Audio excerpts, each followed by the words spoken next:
Tiger fans, what's going on, guys? So, I know this video is getting a little bit later than I normally upload. Usually by now it's already been uploaded for a day.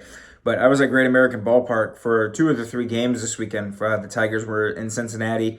I work in Cincinnati, and I only live 40 minutes from the ballpark. So I went down there for 2 of the 3 games to go down there and see them play because it's a lot closer than going back home to Detroit. Also, I had people in town this weekend for Labor Day weekend. Happy Labor Day weekend, all you guys. I know if you're like me, you're not looking forward to going back to work tomorrow after having 3 days off. So, but yeah, that's why it's late this week. So let's jump right on into it. This video isn't going to be too long. Really not much happened this week in Tigerland. We played Oakland and we played Cincinnati, and we started a series with Pittsburgh this week. Right now, let's see. The only moves that happened this week was Drew Carlton got called up. Zach Short got optioned down, which is pretty much the standard move since Zach Short is pretty much the odd man out in the infield because of how well Harold Castro's been playing. And Willie Castro's doing an okay job at second base. He's actually been hitting a little bit more. So Zach Short, who we all know his struggles, great glove, but dude can't consistently hit. He got optioned down. And then Chris Fetter, George Lombard, and one other person got placed on the COVID IL. So they're going to be out for a couple of days until they get negative tests and they come back. So we start with Monday was a makeup game with the Twins. The Tigers lose that game 2-3. It was a day game. I didn't get a chance to watch it, so I don't even remember what happened. I'm not going to get into it. So let me get into the series with Oakland. Now, you guys all know, and all of us equally as Tiger fans, when we had an opportunity a couple weeks ago, when Miggy was going after 500, we came into that series with Cleveland, and we got into second place, and we were only 3 games under 500. And that's the second time this year that the Tigers have gotten that close to being at 500 since they had that horrific, 9-24 start. So leaving that Cleveland series, 3 games under 500 and in second place, tied for second place. You know, I've been wanting it, and all you guys who commented have been in agreement with me. You know, we want to see a 500 year because with the rebuild and the progress that we made, you know, it'd be a huge step forward, especially with under what Hinch has been saying about how he's going to bring winning culture back here. If you're not a part of the franchise, we're going to beat you, blah, blah, blah. Well, since then, the Tigers have slipped off, and 500 is just not going to happen. They would have to go a ridiculous stretch. Now, with this Oakland series, they're facing a really, really good team in Oakland who is coming close to clinching a wild card spot.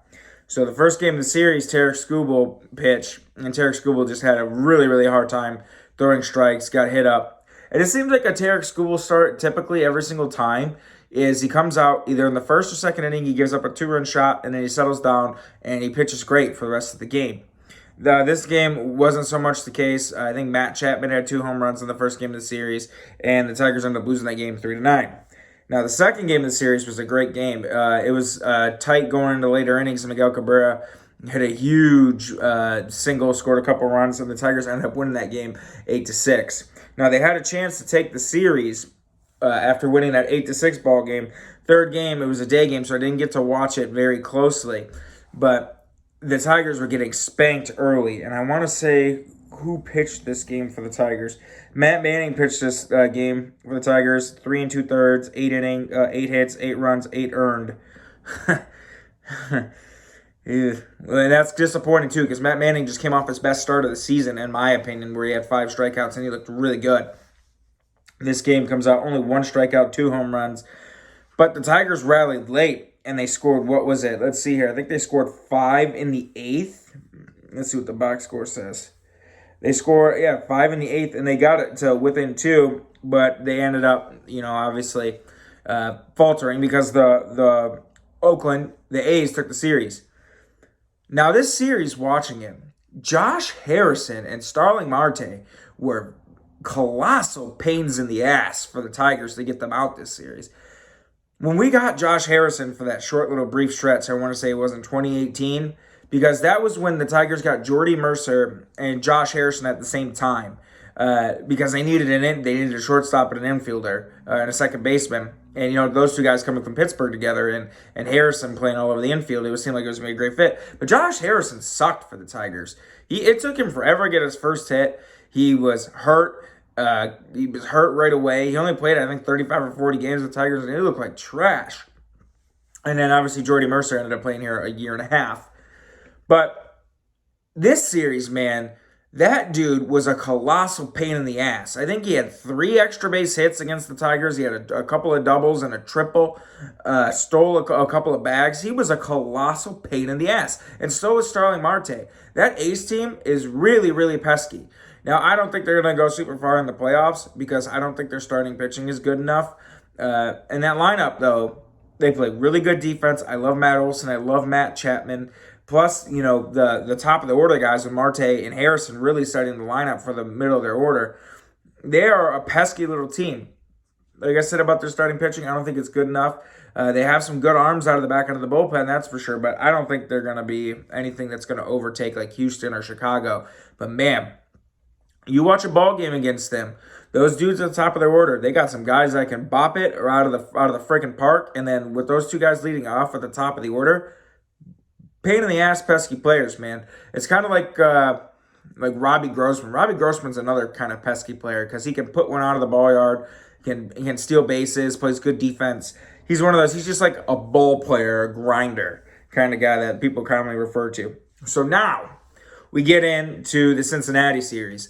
Now Friday, I was going to go to the ball game after I was done working, but I was tired. I did not feel like going to find parking in Cincinnati.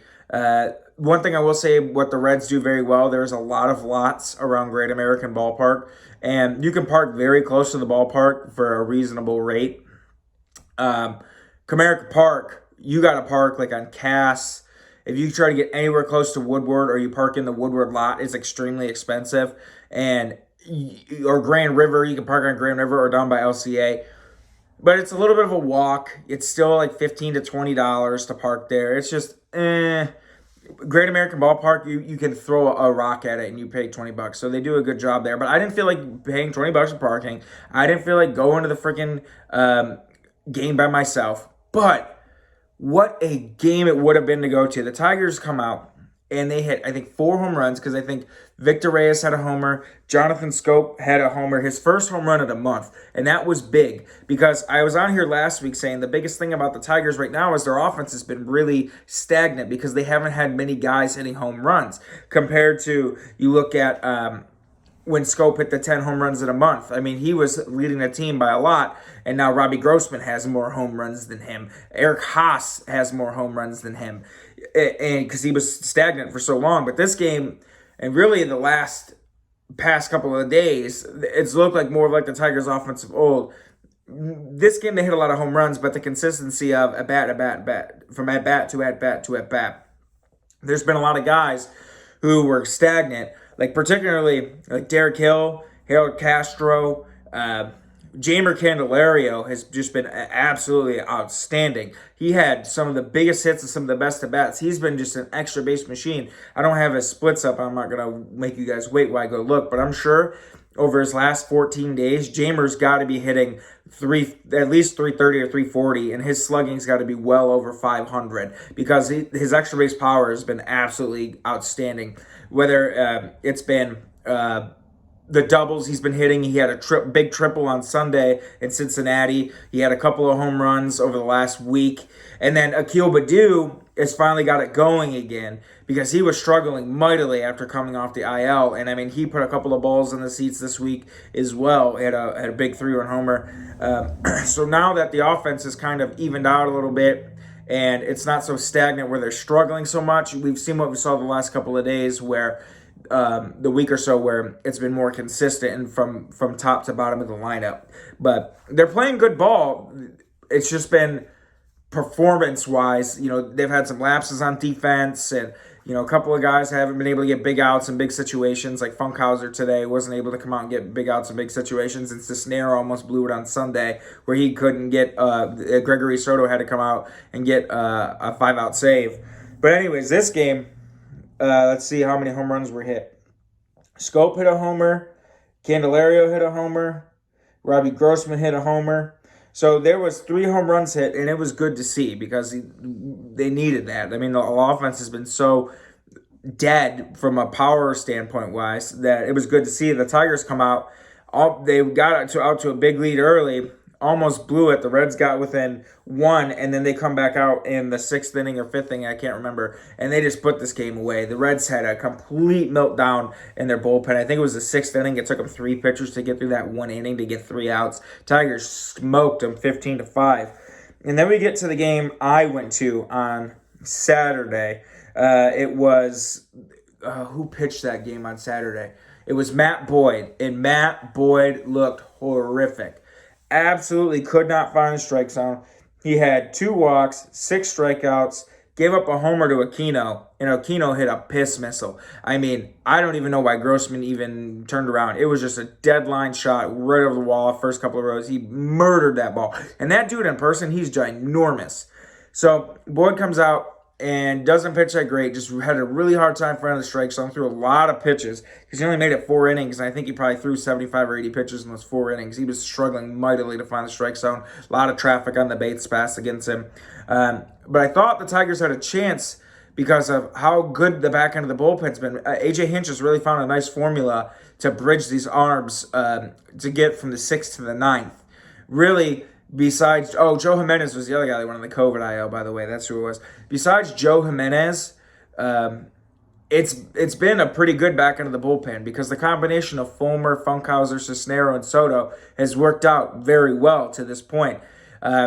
Even Holland has been getting outs more so lately than he had been. I mean, he's still a guy that you don't want to put in a 1-run ball game, but if you put him in there when they're up by 3 or down by 3, he's been able to at least hold it and bridge the gap to hope the offense comes back. But he's even looked okay. And Joe Jimenez, he's Joe Jimenez. I mean, one day he comes out throwing a wipeout slider at 97, and then the next day he can't find the strike zone. If you gave him strikes, he couldn't find it still. He's very inconsistent. But the combination that they've had has been really good. So I thought, hey, Eric Haas, it's this 3-run shot, moonshot.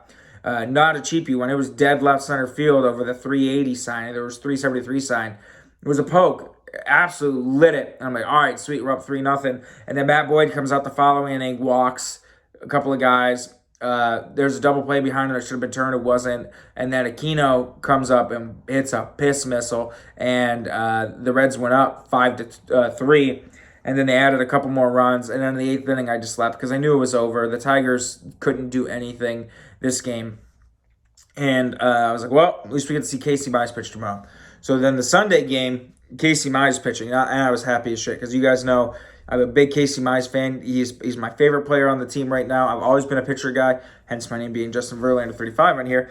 But I was so hyped to get to see him in person. He comes out, and A.J. Hinch, right now, I discussed this in my last video about the innings limit, and it's driving me insane because like I said, I know the Tigers aren't going to be 500 this year, and I know they're not playing for anything, and they want to ramp these guys down after throwing all the innings they've thrown to this point in the season. It's the most they've thrown in their professional career. But Casey Mize went 9 up, 9 down. Three perfect innings, made it look easy. And what sucks is now that the Tigers are they're playing with 7 starters because Urania is following whoever pitches after Mize or Skubal, depending on how many days rest he has now. So they're piggybacking him, almost like what they used to do with Michael Fulmer and Daniel Norris when they started that thing. So now they're piggybacking these 2 guys because they don't want them to go more than 40 pitches, 30 or 50 pitches over 4 innings, 3 innings. I think Michael Fulmer had 27 or 30 pitches after 3 innings, and they pulled him, and I was pissed because, 1, I wanted to see him, and 2, there was no stress to any of these pitches. He was just mowing down the Reds. He looked absolutely outstanding. And then he brought Jose Urania out, and it's like I wanted that series because the Reds, they're a playoff team. They need to win games because the Padres are nipping at them. There's only a 1 or 2 game lead between those 2 guys. And it's like, for A.J. Hinch to put him out there, only let him go 3 innings, and you can have a chance to take a series against a playoff team, which on the road, that's huge. Like, that's morale boosting. If you're not going to be 500, at least win series. And especially big series against teams that are better than you. And he brought out Jose Urania, and I just hate Jose Urania. I was just fuming pissed in the stands watching him pitch because he comes out right away gives up 2 hits in the first inning. He gets bailed out by a double play. The next inning comes out right away. There's traffic on the base paths. He was just in and out, dodging traffic the whole freaking time out there. Somehow they got 3 innings out of him. A lot of hard hit balls off of him in the 3 innings he was out there. He got bailed out a couple of times by guys just missing pitches and whatnot like that because they were making him work. They're making him throw pitches. And I cannot wait for Urania to not be on the Tigers anymore because he's not good. He had the 6-start stretch at the start of the year, 7-start stretch at the start of the year where he was okay. But since then, it's like I don't even care if it's in a limited role in 3 innings. It's just awful. And what really makes me mad the most with these innings limits with Skubal and Mize, I get it. Skubal wasn't a first-round pick, but Mize was a big 1-1 overall. You paid him a lot of money. He's your future guy. And Skubal just set the Tigers' strikeout record for a rookie. So that's huge. I mean, it's even more than Justin Verlander got. Or Michael Fulmer. Those 2 guys had really good rookie years. But you're going to sit here and not let these guys throw more than 3 innings for the rest of the year and watch their innings and ramp them down because you can piggyback, whether it's going to be Carlton and Carlton and Urania, you're going to keep piggybacking off of them and have a quasi 7-starter rotation. I understand what they're trying to do, and I understand the premise of it, but Michael Fulmer is a perfect example. They watched his innings. They monitored how much they used him, and he still has had shoulder issues. He's had back issues. He's blew his elbow out. Steven Strasburg was another one. The Nats wouldn't let him pitch in the postseason that one year to save his arm, and look how many times that dude's been on the DL. He's had Tommy John surgery. They watched his arm. Any single time a pitcher gets on the mound, there's an opportunity for him to be hit and ruin his career. There's an opportunity for that pitch he throws it the wrong way, has slightly semi-off mechanics, and he bends his elbow X amount of degrees further than he normally does, and he blows out his UCL, or he throws it, and he feels discomfort in his arm. Look at Noah Syndergaard, another guy. Million-mile-an-hour thrower. Mets have done everything they possibly can to try to help that guy not blow his arm out, and he's hurt every single year. I get it. I understand they want to protect it. But they could do all this work right now instead of letting them go out there and still gain experience, and especially with Skubal struggling the last couple of starts, but go out there, gain more experience, let them finish pitching out the rest of their season because there's only a couple of starts left. I think they have 3 starts left apiece. There's only a couple of starts left apiece. Let them finish out their season. Let them finish it out strong after being able to make 30 starts or 28 starts for a whole season for the first time in their professional career in the major leagues. But no, you're going out there, you're limiting them to save their arms, and for all we know, Casey Mize, let's hope not, I will be pissed, but Casey Mize can come out there, or Tarek Skubal can come out there in spring training and next year and pitch 1 of 1 when they just start ramping it up. And in-game next year in spring training, for the first time, they could blow out their elbow, and that could be it.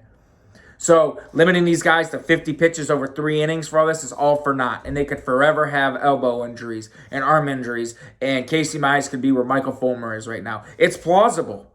It's 1,000,000% plausible. Because if you would tell a Tiger fan in 2016 that Michael Fulmer would be a 7th-inning reliever right now in 2021, they would have laughed at you. They would have said, no, he's going to be the next Justin Verlander. He's going to be the staff ace as Verlander ages, blah, blah, blah, blah, blah. If you would tell a Nats fan when they first drafted Steven Strasburg that he would never win a Cy Young and he'd spend more time on the DL than any of their pitchers over the next decade, they'd have went, no, this guy throws 103 with a wipeout slider and changeup. He's going to win 4 Cy Youngs.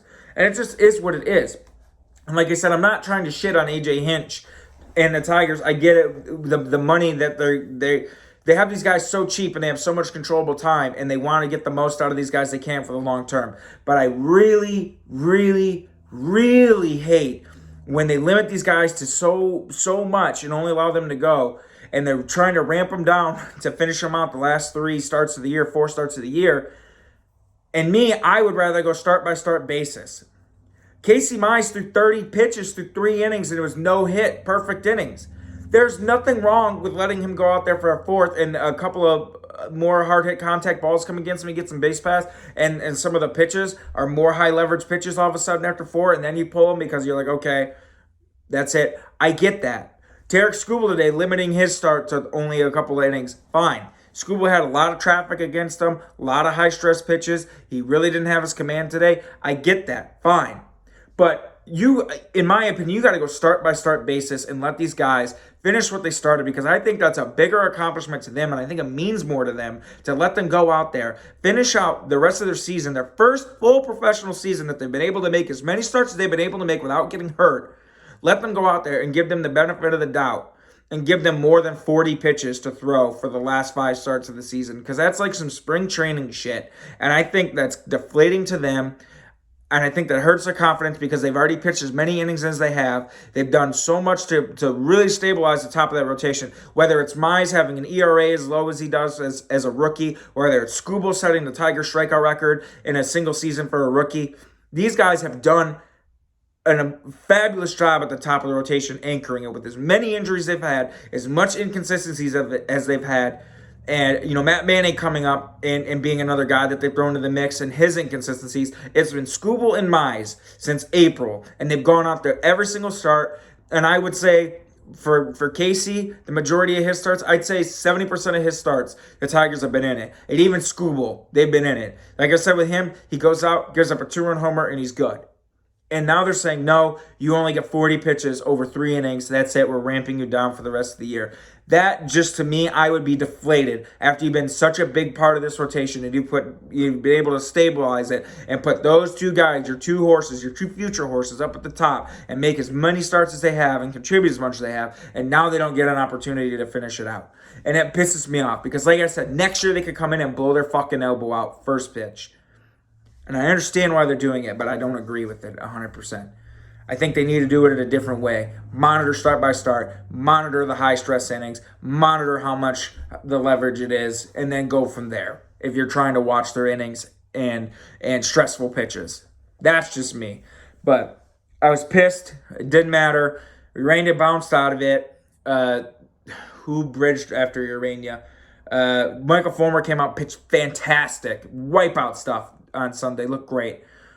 Came out. And then Cisnero came out after pitching the day before. He was a little shaky. And then Gregory Soto came out and got the 5-out save. That 8th inning was intense. My balls were in my throat that whole time. It was an outstanding game. Great series win. And then they play the Pirates. They get today. And I even said something to my friend who came up from Detroit this weekend. I was like, they play a shitty Pirates team, and they should be able to take this series, at least win it. And then today they had an opportunity in the very first inning, and they couldn't do anything. It was just so many deflated opportunities that they had a lot of traffic on. And then they had a point where they had 8 straight set down against them. And I just couldn't get it, and there was really sloppy defense today too. Whether it was how the first out of the game, which should have been when Key Brian Hayes made it on an infield sinker because Jamer didn't charge the ball. The Tigers ended up taking the lead in this game for a brief second, but the Pirates came back. Kyle Funkhauser had a rough go today, and the Pirates took game 1 of the series. And Tarek Skubal didn't look good again today. So today was one of those days where he goes only a couple innings. I get it. He had a lot of high-stress innings, stress pitches. He was constantly pitching out of the stretch with traffic on base. I get it. Today's perfectly fine. 100% agree with today, only having a couple of pitches. And then Carlton finally got to pitch more than a pitch after making his Major League debut against the Reds. So we have 2 more against the Pirates in Pittsburgh until Thursday when we have an off day. I'll preview the series. So we got Willie Peralta going against Not Announced Yet tomorrow. And then we got we got Matt Manning going up against Mitch Keller. And then we got the off day. And then we got Tampa Bay for 3 at home. And that's going to be a hellacious series because I honestly see if they take a singular game against the Rays as good as they've been, I think it'll be a miracle because 4 games in the Trop, they take 1 of 4, I'll be ecstatic. That's all I gotta say. It's the Tampa Bay is really, really good. If the Tigers take a split, that's one of the biggest series wins of the last 2 months. Honest to God, as good as the Rays are. So that's all I got for you guys today. Sorry the video was a little bit late. Hope you guys enjoyed. And I'll be back next week. Have a good one, guys.